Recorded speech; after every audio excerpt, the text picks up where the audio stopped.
ये आपका आज का संपादकीय पाठ है। देखिए, संपादकीय पाठ ये आर्टिकल, एडिटोरियल आपको प्रारंभिक परीक्षा, मुख्य परीक्षा और इंटरव्यू हर जगह मदद पहुंचाते हैं। चाहे आप लोग स्टेट पीसीएस एग्जाम की तैयारी कर रहे हो या फिर सिविल सर्विस एग्जाम की तैयारी कर रहे हो, इन्हें आप लोग जरूर पढ़ा करिएगा। नफरत पैदा करने वाली विचारधारा, स्वास्थ्य कर्मियों के जीवन बचाने बाला और ईश्वर के पिति रूप की संज्ञा दी जाती है। पर आप देखेंगे बीते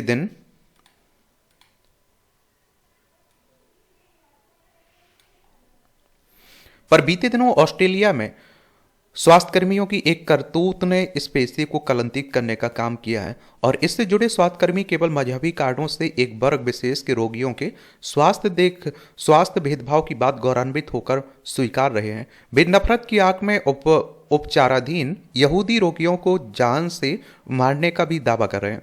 आखिर मजहब के नाम पर मानवों को प्रताड़ित करने के पीछे यह कौन सा जहरीला दर्शन है? यह वाकया ऑस्ट्रेलिया के सिडनी स्थित बैंक्स टाउन अस्पताल की है। वहां कार्यरत दो मुस्लिम नर्सों महिला सहित दो द्वारा 11 फरवरी को 2.5 मिनट के वीडियो चैट में एक इजरायली व्यक्ति से संवाद में दिखाया गया है और इसमें पुरुष चिकित्सा कर्मी कहता है कि मैं इससे अत्यंत व्यथित हूं कि आप इजराइल से हैं और आपको मारना ही होगा। और इसमें स्वास्थ्यकर्मी स्वीकार करते हैं कि उन्होंने उपचाराधीन कई यहूदी मरीजों को जहन्नुम भेजा है, अर्थात मौत के घाट उतारा है। पिछले 1 साल से ऑस्ट्रेलिया में गैर मुस्लिम विशेषकर यहूदी विरोधी भावनाओं में वृद्धि हुई है। और आप देखिए, समुदाय से जुड़े लोगों के घरों, कार्यालयों और व्यावसायिक प्रतिष्ठानों में तोड़फोड़ की कई खबरें आई हैं और इसमें एक स्कूल और दो सिनेगाग यहूदी पूजा स्थल को आग के हवाले तक कर दिया गया था। यहूदियों से घृणा केवल ऑस्ट्रेलिया तक सीमित नहीं है। आप देखिए, अमेरिका और यूरोप देशों में भी ऐसे मामले में वृद्धि हुई है।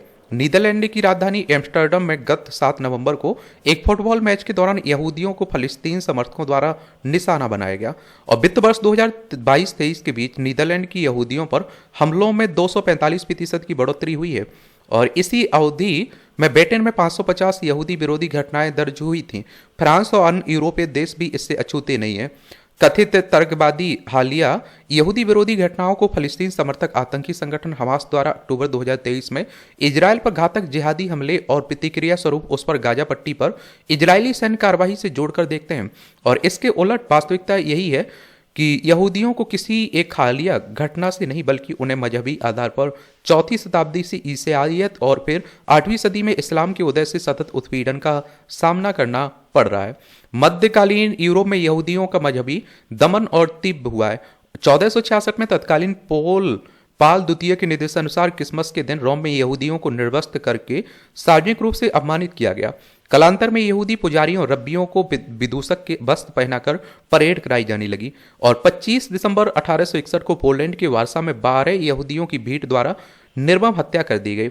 उत्पीड़न की ऐसी अनगिनत घटनाएं प्रमाणित करती हैं कि यहूदी विरोधी अभियान ने सदियों तक यूरोप में उनके लिए एक असुरक्षित और हिंसक परिवेश बनाया और जिसे चर्च का समर्थन प्राप्त था। गहरी जड़ें जमा चुकी इसी घृणा ने 1933 से 45 के बीच एडोल्फ हिटलर के नेतृत्व में यहूदियों के व्यापक नरसंहार होलोकास्ट का रूप लिया और इस अवधि में लगभग 60 लाख यहूदियों की हत्या कर दी गई और जिसमें 15 लाख बच्चे भी शामिल थे। क्या बच्चे भी शामिल थे? यहाँ यहूदियों को दुनिया भर में दमन का सामना करना पड़ा रहा, वहीं भारतीय भी अपनी जमीन पर उत्पीड़न के आप देखिए शिकार होते रहे। भारत में मजहबी अत्याचार की शुरुआत 8वीं शताब्दी में अरब आक्रांता मोहम्मद बिन कासिम द्वारा सिंध पर आक्रमण के साथ हुई। इस्लामी आक्रांताओं की इसी मानसिकता के वशीभूत गजनी, गौरी खिलजी, तैमूर, तुगलक, बाबर, औरंगजेब, टीपू सुल्तान जैसे शासकों ने भारत और मूल सनातन संस्कृति, मान बिंदुओं और परंपराओं को नष्ट करने का प्रयास किया। इन आक्रांताओं के वैचारिक उत्तराधिकारी आज भी भारतीय उपमहाद्वीप में इसी जहरीले चिंतन के साथ सक्रिय हैं। इसी जिहादी मानसिकता के कारण भारत का बड़ा भाग इस्लामी नियंत्रण में चला गया और जहां सिख, हिंदू, बौद्ध और जैन किसी शरीयत व्यवस्था के अनुरूप द्वितीय दर्जे के नागरिक हैं। और जब मध्यकाल में उत्तर भारत इस्लामी आतंकवाद से त्रस्त था, तब 16वीं शताब्दी में दक्षिण भारत में जेसुइट मिशनरी फ्रांसीसी जीबियर ने ईसाईयत के प्रचार हेतु कदम रखा और उसने गोवा इक्विजेशन के अंतर्गत न हिंदुओं बल्कि उन ईसाइयों के खिलाफ भी हिंसक मजहबी अभियान चलाए जो रोमन कैथोलिक चर्च की मान्यताओं परंपराओं का पालन नहीं कर रहे थे। और इसकी भयावहता को संविधान निर्माता बाबा साहब अंबेडकर ने अपनी रचनाओं में उकेरा था। विडंबना है कि वह मतांतरण स्वतंत्रता के बाद सेकुलरिज्म के नाम पर आज भी जारी है, और जिसमें लालच, धोखाधड़ी और भय का सहारा लिया जाता है। यह चिंतनीय है कि स्वयं को सब कहने वाले लोग घृणा फैलाने वालों को महिमा मंडित करते हैं। औरंगजेब का महिमा मंडन इसका उदाहरण है। स्टालिन, लेनिन जैसे तानाशाह का भी तिरस्कार नहीं किया जाता, और जिनके आदेश पर लाखों निर्दोष लोगों को वैचारिक मतभेद, असहमति के कारण मौत की घाट उतार दिया गया। भारत में एक फिल्मी परिवार ने अपने बेटे का नाम तैमूर रखा, जो प्रमाण है कि क्रूर आक्रांताओं को गौरवान्वित करने की मानसिकता आज भी जीवित है। 1398 में तैमूर ने भारत पर आक्रमण केवल इसलिए किया था क्योंकि वह मानता था कि तत्कालीन मुस्लिम शासक हिंदुओं के प्रति उतने क्रूर नहीं थे जितना कि काफिर के साथ किया जाना चाहिए। यह सत्य है कि घृणा से घृणा का ही जन्म होता है, और इससे प्रेरित हिंसा का चक्र तब तक नहीं रुकेगा जब तक कि उस मानसिकता से मुक्ति नहीं पा ली जाए जो अपने सिवा अन्य सभी को अस्वीकार करती है, हे समझती है। स्तंभकार, दृष्टिविद, अयोध्या और नरेटिव का मायाजाल पुस्तक के लेखक है, इनका नाम है बलवीर पुंजे। इनके द्वारा यह आर्टिकल लिखा गया है, इनके अपने विचार हैं। आप लोग बताइए, आप क्या सोचते हैं। एक गरीब मुस्लिमों के हित में वक्फ बिल। तो हाल ही में केंद्रीय मंत्रिमंडल ने जगदम्बिका पाल के नेतृत्व वाली संयुक्त संसदीय समिति द्वारा प्रस्तावित वक्फ संशोधन विधेयक 2024 के सभी 14 संशोधनों को मंजूरी दे दी। इसके बजट सत्र के दूसरे भाग में संसद में पेश किए जाने की उम्मीद है। यह संशोधन विधेयक वक्फ बोर्ड में व्याप्त अनियमितताओं एवं विसंगतियों को दूर करने के उद्देश्य से वक्फ अधिनियम 1995 के कुछ प्रावधानों को हटाने की बात करता है। सरकार का कहना है कि इस विधेयक का उद्देश्य वक्फ संपत्तियों के प्रबंधन में पारदर्शिता और जवाबदेही बढ़ाना, भ्रष्टाचार आदि पर नियंत्रण पाना, वक्फ संपत्तियों के विकास और संरक्षण को बढ़ावा देने के साथ साथ यह सुनिश्चित करना भी है कि वक्फ संपत्तियों का उपयोग हितधारक समुदाय के लाभ के लिए किया जा सके। सरकार के इन दावों के बावजूद आप देखेंगे विपक्ष एवं उलेमाओं का एक विरोध का एक वर्ग और तथाकथित सेकुलर लिबरल बुद्धिजीवियों द्वारा इस प्रस्तावित विधेयक का विरोध किया जा रहा है। और विरोध करने वालों ने अपने कुछ तर्क दिए हैं और आशंकाएं भी हैं, और वे इसे मुस्लिम समुदाय के अधिकारों पर सरकार का हस्तक्षेप मानते हैं। उनका मानना है कि यह विधेयक धार्मिक स्वतंत्रता और वक्फ संपत्तियों के प्रबंधन में हस्तक्षेप करता है। इस विधेयक के संदर्भ में सत्ता पक्ष और विपक्ष के तो अपने अपने तर्क है ही, और जिस मुस्लिम समुदाय के लिए यह विधेयक लाया गया उसके भीतर भी इस विधेयक को लेकर अलग अलग प्रतिक्रियाएं हैं। मुस्लिम समाज को एक समतावादी समाज माना जाता है, लेकिन व्यवहार में भारतीय मुस्लिम समाज में भी भेद और स्तरीकरण दिखाई देता है। भारतीय उपमहाद्वीप में मुसलमानों के बीच जाति व्यवस्था का अस्तित्व है। इसमें 3 प्रमुख श्रेणियां देखी जाती हैं। अशराफ उच्च वर्ग के मुसलमान माने जाते हैं, और जिनका दावा है कि वे अरबी, तुर्की, फारसी, अफगान वंश से संबंधित हैं। अशराफ में सैयद, शेख, पठान और मुगल जैसे उच्च जातियां आती हैं। अजलाफ निम्न वर्ग के मुसलमान माने जाते हैं, जिनका संबंध परिवर्तित हिंदुओं से है। इस श्रेणी में कारीगर, किसान और श्रमिक वर्ग के मुसलमान शामिल होते हैं। अरजाल सबसे निचली श्रेणी के मुसलमान माने जाते हैं, जो मुख्यतः दलित जातियों से मतांतरित हुए हैं। इन्हें समाज में सबसे अंतिम पायदान पर रखा जाता है। नीचे के इन 2 मुस्लिम वर्गों को मिलाकर पसमानदा मुस्लिम समूह की रचना होती है। और पसमानदा मुस्लिम एक सामाजिक, आर्थिक और जातिगत श्रेणी है जो भारतीय उपमहाद्वीप में मुस्लिम समाज के पिछड़े और वंचित वर्गों को संदर्भित करती है। पसमानदा शब्द का अर्थ है पीछे छूट गए या फिर वंचित। यह उन मुसलमानों का प्रतिनिधित्व करता है जो ऐतिहासिक रूप से सामाजिक, आर्थिक, शैक्षणिक रूप में से पिछड़े हुए हैं। अधिकतर पसमानदा मुस्लिम अधिकार कार्यकर्ता वक्फ बोर्ड की कार्यप्रणाली पर सवाल उठाते रहे। हैरानी नहीं है कि उनकी नज़र में वक्फ संशोधन बिल से वक्फ की संपत्तियों के पंजीकरण, सत्यापन, लेन देन में पारदर्शिता आएगी और गरीब मुसलमानों को वक्फ के विवादों से मुक्ति मिलेगी। फिर यह मुसलमानों की हर संस्था पर अशराफ वर्ग यानी खुद को विदेशी मूल का मुसलमान कहने वालों का कब्जा है। वे यह नहीं देख पा रहे हैं कि संशोधित वक्फ विधेयक बिल के प्रस्तावों में महिलाओं के साथ साथ पसमानदा वर्ग के पिछड़े मुसलमानों के लिए भी ऐसे अहम प्रावधान किए गए जिनमें महिलाओं पसमानदा वर्ग के लोगों की बेहतरी की राह खोलेंगी। इस कारण ही प्रमुख पसमानदा संगठन ऑल इंडिया पसमानदा मुस्लिम महाज ने वक्फ संशोधन बिल का समर्थन किया है। उनका मानना है कि वक्फ बोर्ड पर कुल मुसलमानों की लगभग 15% आबादी वाले अशराफ मुसलमानों का कब्जा है। अशराफ उलेमा राजनीतिक वक्फ संपत्तियों पर कुंडली मारे बैठे हैं, जबकि 85% पसमानदा, अति पिछड़ा एवं वंचित मुसलमानों को वर्षों से मृग तृष्णा दिखाई जा रही है। उन्हें वक्फ संपत्तियों से कोई लाभ नहीं मिल रहा है। और देखिए, जब कानून बनाना होता है तो राज्यसभा लोकसभा से कोई प्रस्ताव आता है वहाँ, तो उसे बिल विधेयक कहते हैं। राज्यसभा लोकसभा से पारित होता है, राष्ट्रपति की सहमति मिलती है, वो कानून बन जाता है आपका। वक्फ वक्फ संशोधन बिल का विरोध करने वाले मौलाना अरशद मदनी और उन जैसे तमाम लोगों की दलीलें मतलब परस्ती वाली हैं। इन लोगों ने पसमानदा मुसलमानों के हितों में कभी कुछ नहीं किया, उल्टे उनका इस्तेमाल किया है। वक्फ संशोधन बिल लाकर लाकर सरकार कुछ अच्छा करने जा रही है तो ऐसे लोग और उनके सहयोगी सरकार के खिलाफ अभियान चलाने में जुटे हुए हैं। बेहतर होगा कि जो लोग वक्फ बिल का विरोध कर रहे हैं भी यह सुने कि पसमानदा मुसलमान क्या कह रहे हैं। वक्फ की संकल्पना जिस नेक इरादे के साथ की गई थी, उसमें समय के साथ तमाम बुराइयां घर कर गईं। वक्फ की आड़ में कई जगहों पर भूमाफिया पैदा हो गए, जिन्होंने कब्रिस्तानों पर कब्जा कर लिया। सरकार से मिलने वाले हर लाभ का खुद फायदा उठाने लगे। भूमाफिया वक्फ की जमीन की निजी संपत्ति बनाकर बेच रहे हैं और नाम मात्र के भाव में लीज कराकर बड़े बड़े शॉपिंग कॉम्प्लेक्स बनाकर मोटा किराया वसूला रहे हैं।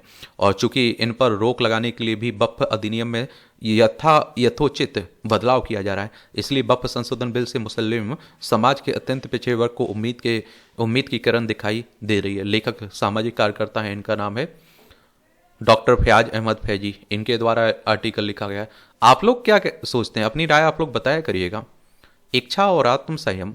इच्छा मनुष्य का एक विशिष्ट गुण है। इच्छा भौतिक भी हो सकती है और जो धन संपत्ति या सुख सुविधाओं से जुड़ी होती है, और आध्यात्मिक भी, जो ज्ञान, आत्मज्ञान या फिर मोक्ष से संबंधित होती है। आज के समय मनुष्य अपनी इसी क्षमता को संभाल नहीं पा रहा है। वह इच्छाओं का गुलाम होता जा रहा है और जिससे अंततः उसे दुख भोगना पड़ रहा है। इच्छा मनुष्य की स्वाभाविक प्रकृति है। यह हमारी आवश्यकताओं, आकांक्षाओं, सपनों या फिर निर्धारित लक्ष्यों से जुड़ी हो सकती है। यह हमें प्रेरित करती है कि कहीं ना कहीं इच्छा ही जीवन की गति का आधार भी है। जीवन में आगे बढ़ने की लालसा, कुछ पाने की चाह और उस चाहत के लिए किया गया प्रयास इच्छा के कारण ही संभव होता है।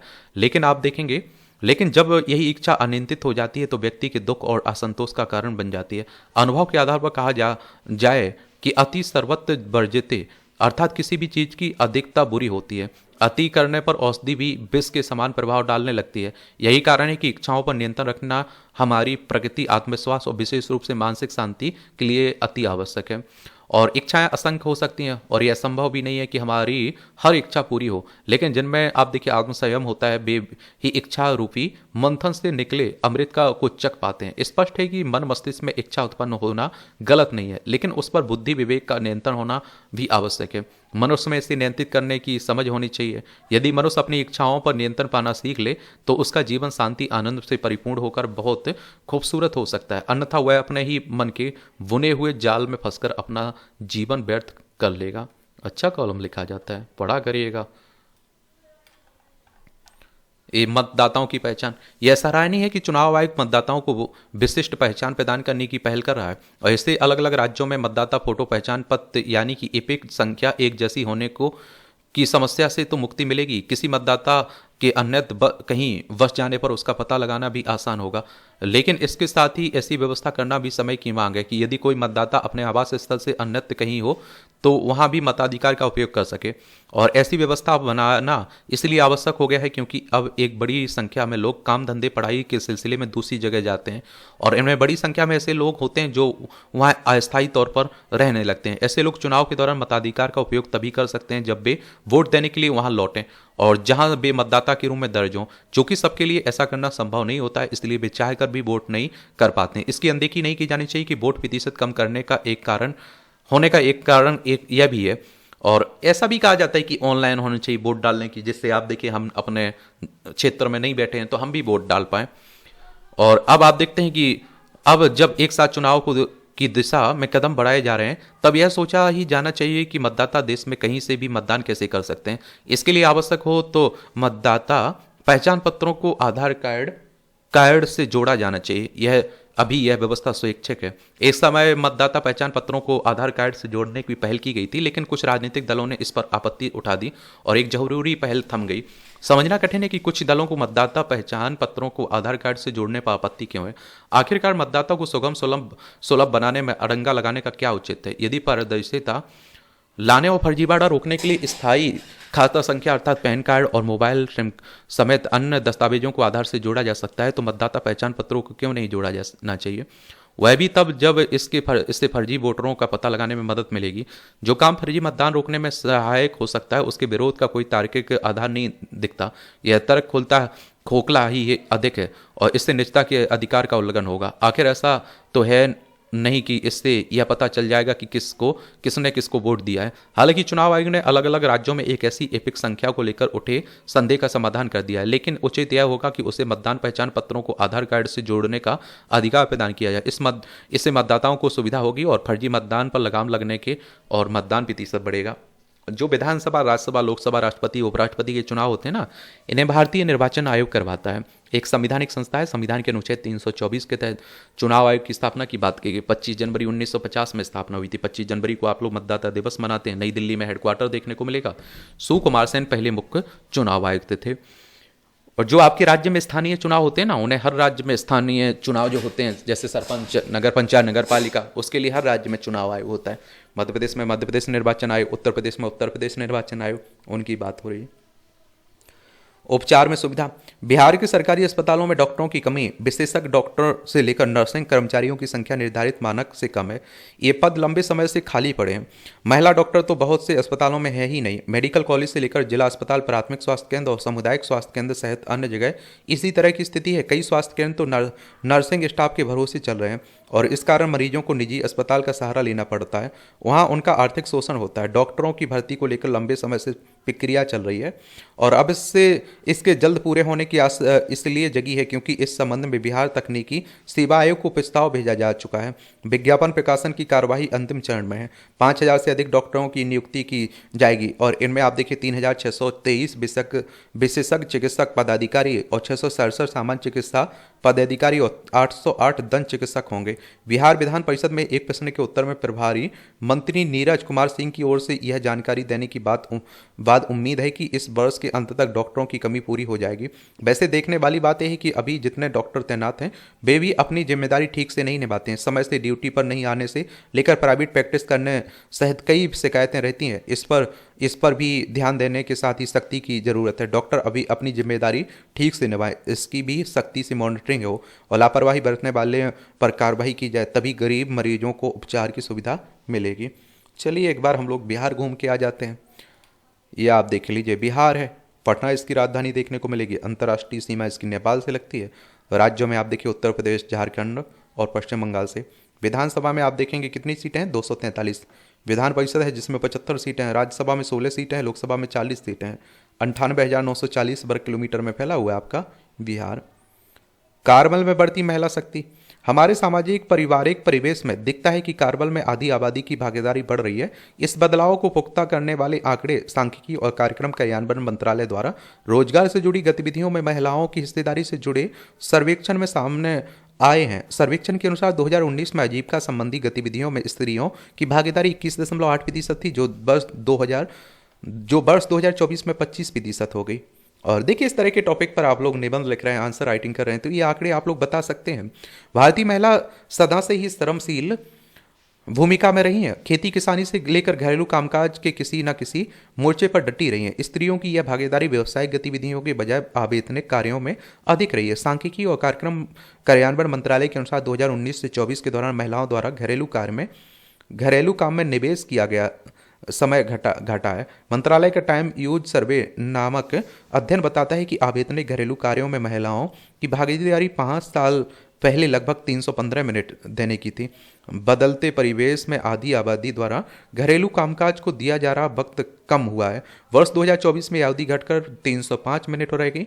आंकड़ों के देखते सकारात्मक रुझान अहम बदलाव को सामने रखते हैं। आमदनी वाले क्रियाकलापों में स्त्रियों की भागीदारी बढ़ना आर्थिक आत्मनिर्भरता से जुड़ा अहम पक्ष है।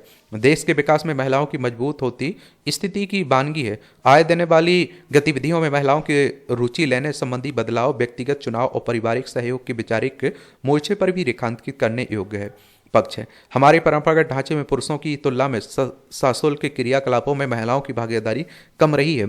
सांख्यिकी और कार्यक्रम मंत्रालय कार्यान्वयन मंत्रालय के इस सर्वे में भी यह अंतर सामने आया है। आंकड़े बताते हैं कि 41% महिलाओं ने घर के सदस्यों की देखभाल को समय दिया, वहां पुरुषों के लिए यह हिस्सा 21.4% है।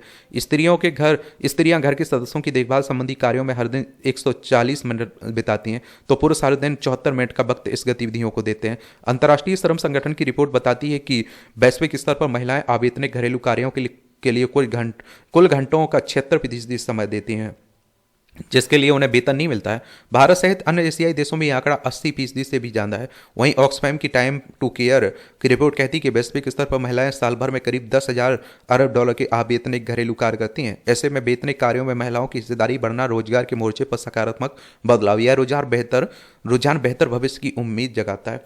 आप लोग खुद सोच के देखिए, मैं कहता हूँ कि हमारे घर में जो भी माँ है, कोई भी महिला हो, आप देखिए वो सुबह 4-5 बजे उठ जाएंगी और रात में आप देखिए दिन भर कुछ ना कुछ काम करती रहेंगी। रात में 10-11 बजे आप देखते हैं कि काम से फुर्सत मिलती है, उन्हें आराम करने का समय मिलता है, तो बहुत मेहनत करती है। आईएलओ की बात करें तो इंटरनेशनल लेबर ऑर्गेनाइजेशन की बात हो रही है। 1919 में इसकी स्थापना हुई थी। जेनेवा स्विट्जरलैंड में इसका हेडक्वार्टर देखने को मिल जाएगा आपको। ये टिप्पणियां रहती हैं, पढ़ना हो तो पढ़ सकते हैं आप लोग। ज्ञान आधारित आर्थिकी की ओर अग्रसर भारत। किसी भी समाज की प्रगति का सबसे मजबूत आधार उसकी शिक्षा प्रणाली होती है। विश्वविद्यालय अनुदान आयोग यूजीसी द्वारा प्रस्तावित नए विनियमन इस बात का प्रमाण है कि भारत की उच्च शिक्षा व्यवस्था अब समावेशिता और समानता की दिशा में बड़े कदम उठा रही है। यह केवल नीतियों का पुनर्गठन नहीं है, बल्कि ज्ञान को हर विद्यार्थी तक पहुंचाने की यह एक दृढ़ कोशिश है। और बिना किसी भेदभाव, बिना किसी अवरोध के अब यूजीसी ने उच्च शिक्षा संस्थानों में समानता को बढ़ावा देने संबंधी विनियमन 2025 को अधिसूचित कर दिया है। यह उम्मीद जगाने वाला कदम है। यूजीसी के बारे में भी आप लोग याद रखिएगा, इससे भी क्वेश्चन पूछ लेता है। संस्थाओं के बारे में जरूर याद रखिए। यूनिवर्सिटी ग्रांट कमीशन की बात हो रही है और इसकी स्थापना आप देखिए 28 दिसंबर 1956 में हुई थी। नई दिल्ली में हेडक्वार्टर देखने को मिल जाएगा। भारतीय शिक्षा प्रणाली एक नए युग की ओर अग्रसर है, जहां समावेशन और आप देखेंगे कि नवाचार और व्यवहारिक ज्ञान को प्राथमिकता दी जा रही है। यूजीसी द्वारा नई शिक्षा नीति 2020 के तहत पिछले 4 वर्षों में उठाए गए कई कदम उच्च शिक्षा को अधिक लचीला, समावेशी और वैश्विक प्रतिस्पर्धा के अनुरूप बनाने का प्रयास है। 4 वर्षीय स्नातक कार्यक्रम, डिजिटल विश्वविद्यालय, एकीकृत क्रेडिट फ्रेमवर्क, व्यावसायिक शिक्षा और मातृभाषा में अध्ययन जैसे पहलों ने शिक्षा को पारंपरिक सीमाओं से मुक्त कर एक समावेशी और व्यवहारिक स्वरूप प्रदान किया है। इन सुधारों का उद्देश्य सभी वर्गों को समान अवसर देना, ज्ञान को रोजगार उन्मुख बनाना और भारत को एक वैश्विक शिक्षा केंद्र के रूप में स्थापित करना है। यदि इन प्रयासों को प्रभावी ढंग से लागू किया गया तो यह भारतीय उच्च शिक्षा के लिए एक स्वर्णिम युग का आरंभ सिद्ध होगा।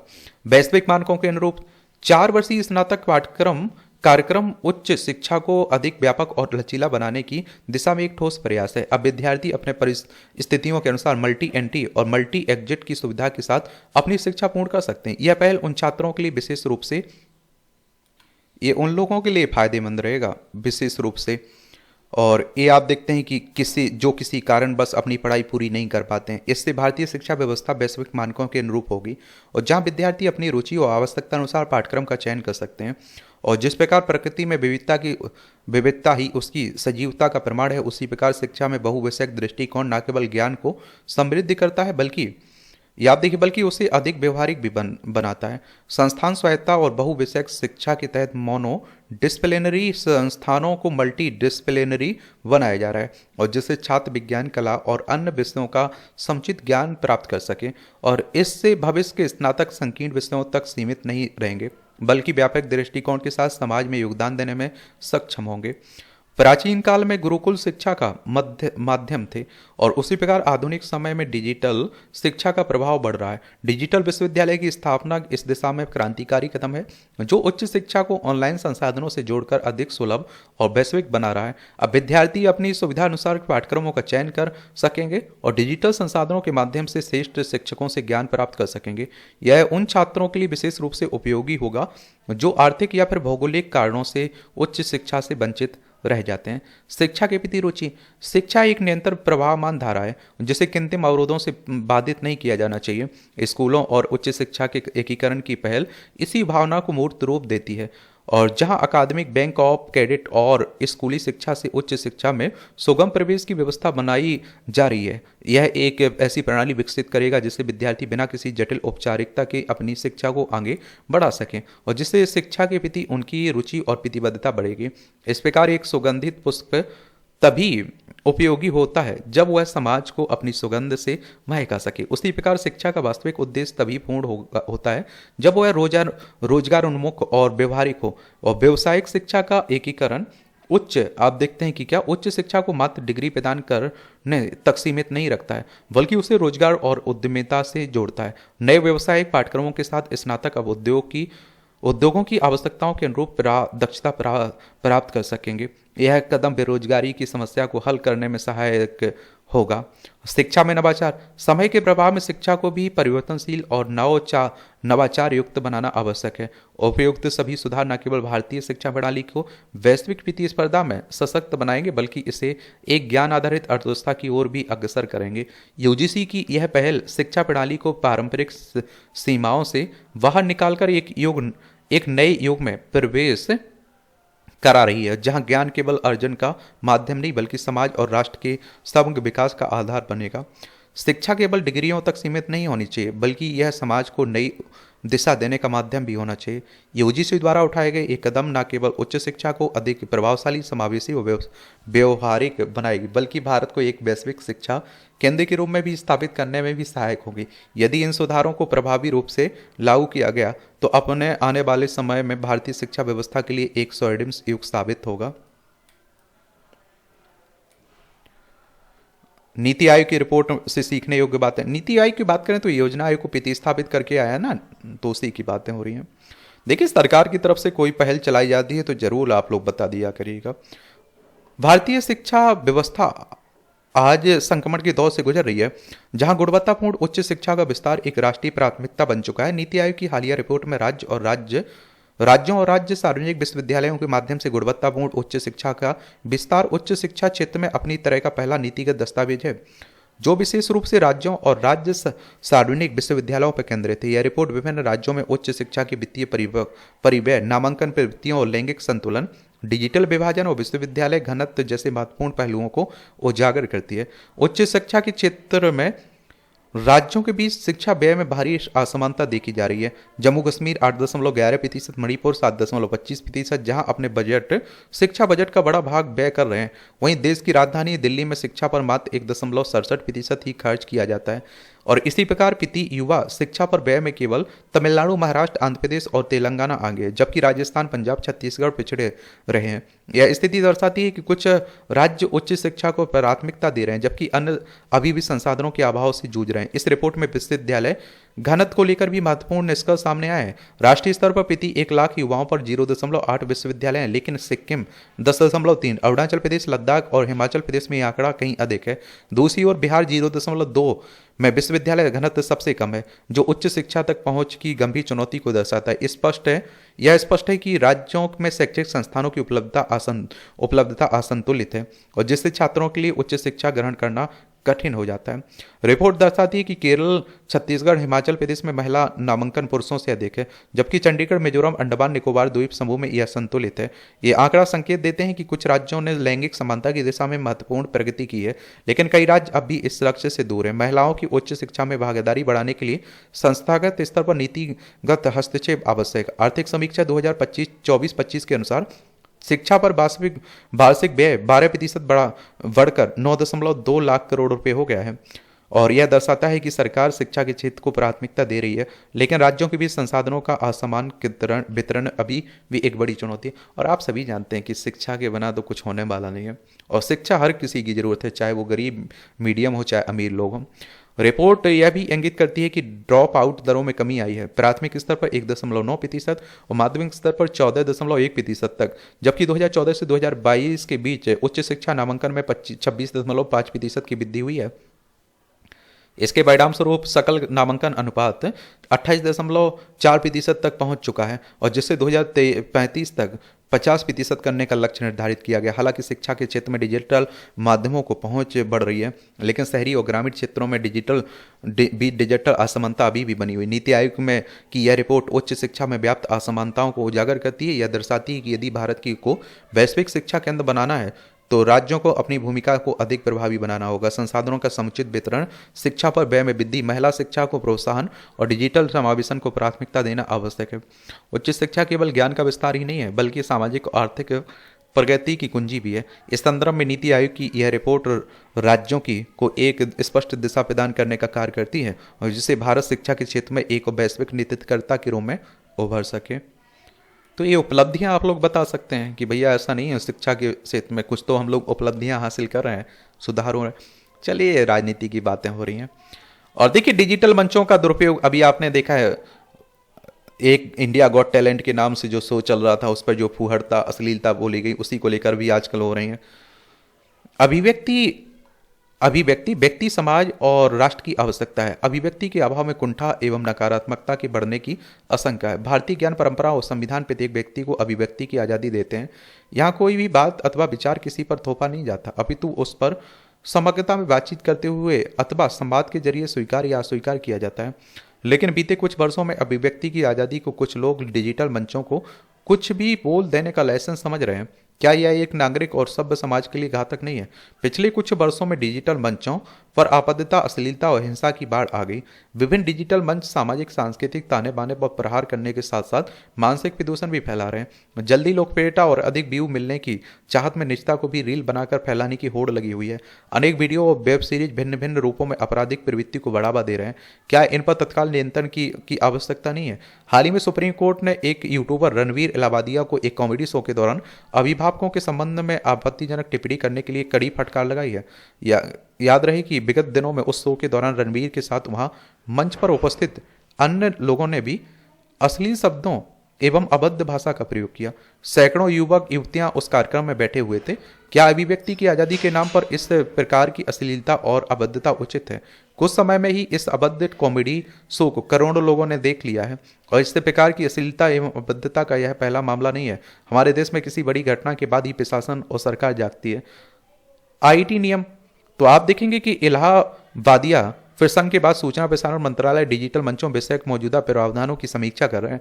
विचारणीय है कि सूचना प्रौद्योगिकी नियम 2021 internet media platform, OTT platform, समाचार प्रकाशक और डिजिटल प्लेटफॉर्म के लिए बना है, जिसका उद्देश्य एक खुले, सुरक्षित और भरोसेमंद और जवाबदेह इंटरनेट तक पहुंच प्राप्त करता है। क्या विभिन्न प्लेटफॉर्म इस नियम के उद्देश्य में वर्णित चारों महत्वपूर्ण बिंदुओं पर खरे उतर रहे हैं? नियमों में सामग्री प्रसारित करने वाले मध्यस्थों की भी चर्चा है। वहां कहा गया है कि मध्यस्थ को बौद्धिक संपदा अधिकारों, अपमानजनक और अश्लील सामग्री, चाइल्ड पोर्नोग्राफी, भारत के किसी भी कानून का उल्लंघन करने वाले किसी भी सामग्री की चोरी को रोकने के लिए नीतियां बनानी चाहिए। ध्यान रहे कि नियम में सामग्री की चोरी को रोकने के लिए नीतियां बनाने की बात है, किंतु अश्लीलता सामग्री और अभद्र भाषा आदि के प्रयोग पर दंड का प्रावधान कहीं दिखाई नहीं देता है। नियम में प्रस्तावित की जाने वाली सामग्री का 5 श्रेणियों में वर्गीकरण है। क्या केवल किसी सामग्री पर ए आदि लिख देना ही पर्याप्त है? और वैसे शिकायत निवारण के लिए भी 3 स्तर बनाए गए हैं। पहले में प्रकाशक द्वारा 100 नियमन, दूसरों में प्रकाशकों को 100 नियामक निकाय द्वारा 100 विनियमन और तीसरे निरीक्षण तंत्र की बात कहे। कभी ये सभी प्रावधान केवल दिखावटी नहीं है।